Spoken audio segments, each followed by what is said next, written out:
So this is my little grain mill, folks. What I'm grinding right now is einkorn wheat. That's E-I-N-K-O-R-N. I'm terrible at spelling in my head. It's a kind of a soft wheat, but more importantly, the reason I like it is, for one, it has a wonderful, rich, nutty flavor, but two, it is an older wheat variety. It's not been hybridized. It's been around for, I don't know, 2,000 or 3,000 years at least. It doesn't include some of the modern hybridization, not to mention genetic modification, and a lot of people who tend to be sensitive to a lot of wheat or grains can often eat organic einkorn wheat with no issues, and I have personally found that to be the case for myself. So that's what that is. Got some in a gallon jar here. I'm getting close to having used up my whole jar. And I just put 2 cups in here to start, and I'm grinding wheat to make a really simple bread tonight for dinner with a soup. Now this is the morning. You do have to plan ahead a little bit of time. None of this takes much time except for the actual grinding. And you could certainly use pre-ground flour. It just won't be quite as nutritious or quite as rich or flavorful or rich in nutrients, because when you grind any kind of grain, as soon as it's ground, it does start to break down and start losing nutrients over time. So when you buy flour in a bag at the grocery store, it was obviously ground a little while ago, and it's just not as nutritious. And so it also tastes better when you grind your own. This mill, I'm sure we'll get questions about. This is called the Sunshine Nugget. It was actually given to me by one of you lovely folks who apparently had it sitting in a cupboard and wasn't using it, and had some other ones they did use. So it was a gift, and I have used it quite a few times over the last year or so that I've had it, and just never taken the time to make a video about it. So it's pretty simple. It's all one solid cast piece that the handle bolts onto, and there are 2 actual stone burrs here. I don't want to take it apart because I've got it full of grain right now, but if I unscrewed this knob, you could take them apart and replace them if they eventually wear down or whatever. Stone burrs do tend to be excellent for grinding grains. I have used this mostly for wheat, some for rice. I have a rice recipe I'd like to show you guys one of these days that I do grind the rice for. And I have run corn through it to make cornmeal. Corn is a much harder grain, just in general, than most things like wheat or rice. It will grind corn. It's pretty tough. I mean, it takes some muscles, like this to actually grind corn. And so that be prepared for some work if you're going to grind corn with it. But wheat or rice, for sure, both go through it with no real problem. I just switch arms back and forth because one will get tired and I switch to the other. You could, of course, get an electric one. I think they even sell an electric motor for this same mill, but I just prefer to have mostly non-electric things, and I can grind it. It's good little workout for your arms. And the wood stove's going. It actually snowed just above the house again today. I could see the snow from my bed when I woke up in the loft. So the fire is going, but when you start grinding grain and want to grind a couple cups of wheat, I guarantee you if you're cold, you'll warm right up. So I'm going to just finish grinding here, and then I will show you guys how to mix up super, super simple bread with only 3 ingredients plus water.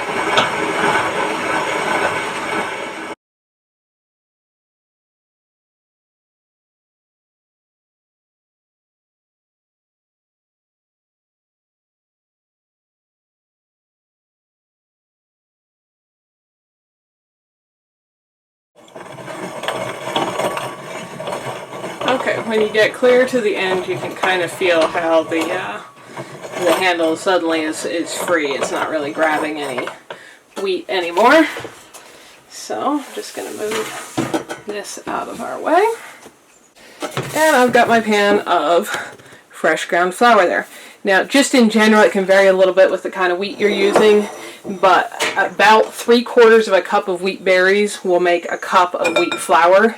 So if you need a general measurement for how much you're wanting to grind, it's about 3/4 to 1. So I'm just going to dump that. This is just I think it was originally a stainless steel restaurant pan, but somebody was getting rid of it, gave it to me, and it happens to fit very perfectly under that grinder. So that works great. Now I'm just going to put, oh, way too much. That's why I poured in the lid. This is yeast, about 1/4 teaspoon of yeast. This is just a plain, this isn't any like quick acting, baking, anything else. It's just a plain yeast. The other ingredient is going to be salt, unrefined salt with all the good minerals. Probably about 1/4 teaspoon of salt in there as well. And then the only other thing we're going to add is water. The water is going to warm up back there on the stove for just a second. You don't want boiling water, that would kill your yeast. I'm just mixing the yeast and the salt in there. But you want it to be just a little warmer than room temperature. You can use a thermometer, but if it's hot to my touch, but I can still put my finger in it, that seems to be a pretty good temperature without checking it with a thermometer. So I've just turned off my water pot here, and it's that temperature. It's hot to my finger, but I can still touch it, so I know I'm not going to kill my yeast. Now, I don't measure the water. I do this kind of by eye, so I'm going to put in a little bit.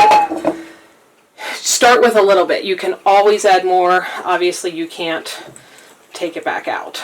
And we're wanting to just moisten all of the flour. That's not quite enough because I've still got dry flour.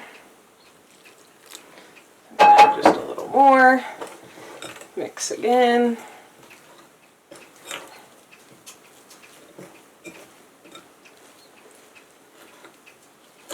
That's getting close, but I still have some dry flour on this side.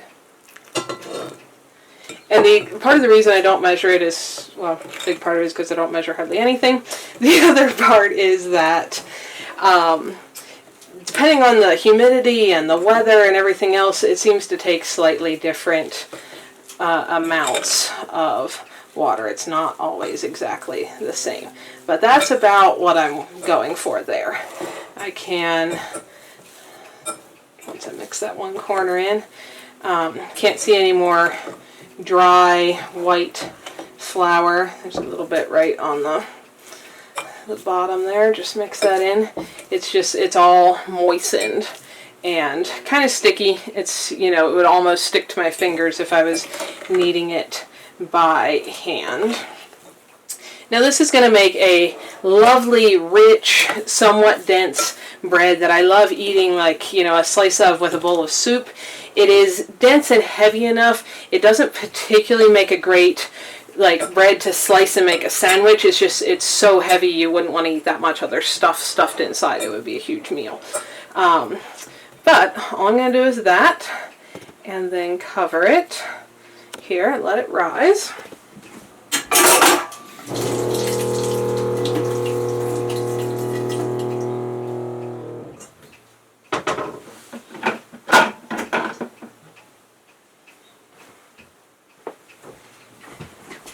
And what I use for that is just one of these flour sack towels. It's plenty big, so I have it folded over. That just keeps dust and dirt from falling in. Now my wood stove, of course, is right over there, and yeast likes to be nice and warm while it grows, so I'm just going to set this on the edge of the counter right beside that. Let me give you a close-up of what that dough looks like first. That's kind of the texture we've got right now. And don't have to shape it into anything in particular, just leave it right in the bowl I mix in. And it's going to sit there and rise for, probably 4 or 5 or 6 hours. This is an easy one because you can even mix it up the day before. It's kind of a slow rise, that's why there's so little yeast in there. So it makes it a little bit like a sourdough texture. It's not a true sourdough bread, but it's getting a little bit like that. So this is just going to sit here till tonight when I bake it. Okay, folks, So this is late afternoon now. This bread's just been sitting here kind of doing its thing, the dough that is, all afternoon. It's a little bit sticky under there, so I got a little bit extra flour here, just so it doesn't stick to my hands too much. I'm just gonna grab it out of this bowl. It's risen some. This recipe is not a one that's going to give you a very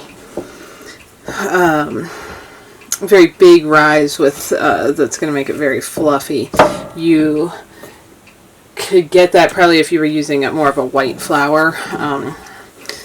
Whole wheat breads tend to be a little more dense, which of course is more flavorful and more nutritious, so we're all good with that. So I'm getting this all out of here and just scrape up the remainder there that likes to stick to the bowl. Kind of knead that into the middle of my ball of dough here. And then I don't do a whole lot of kneading. I kind of just, work this into a roundish shape. Doesn't even have to be perfect. Put a little bit of my extra flour actually on the bottom of the pan here.